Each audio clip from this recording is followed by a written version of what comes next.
La France est le plus gros patrimoine mondial de la confiserie, puisqu'on référence plus de 650 bonbons de spécialités régionales, en dehors bien sûr de tout ce qui est industriel, hein, je parle de tout ce qui est artisanal, plus de 650 références, donc c'est pas mal. Un bonbon, c'est 98 à 100% de glucides, c'est-à-dire de sucre. Ça fait à peu près 5 grammes et ça vous apporte 20 calories. Il faut maintenant savoir distinguer le bonbon traditionnel artisanal, qui est fait à base de sucre ou de miel, de lait, d'arômes et de fruits, du bonbon industriel, qui contient du sucre, bien sûr, mais également du sirop de sucre, de l'amidon, des graisses et parfois des graisses hydrogénées, qui ne sont pas bénéfiques pour la santé, ainsi que des gélifiants, dont la gélatine, de l'amidon, des agents d'enrobage et des colorants. Et donc, important de savoir lire les étiquettes.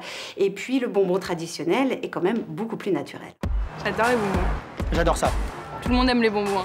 Oui, j'aime beaucoup les bonbons. La consommation quotidienne de sucre à absorption rapide doit représenter moins de 10% des calories que l'on absorbe dans la journée. C'est pour cela que sans remords et avec plaisir et sans soucis pour sa santé, on peut consommer chaque jour à peu près 2 à 3 bonbons. Dragibus. La boule boissier. La guimauve. Moi, j'aime beaucoup les pralines. Champion.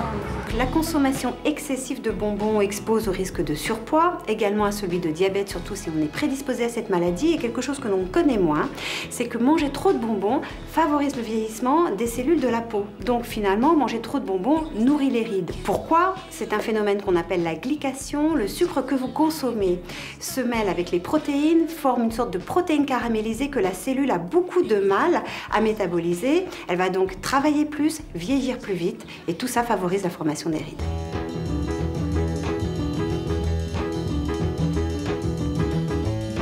Ici, vous avez la grisette de Montpellier. C'est probablement l'un des plus vieux bonbons de France qui date du XIe siècle. Et à l'époque, c'était un médicament.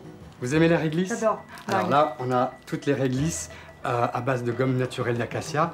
La réglisse, c'est un fluidifiant du sang.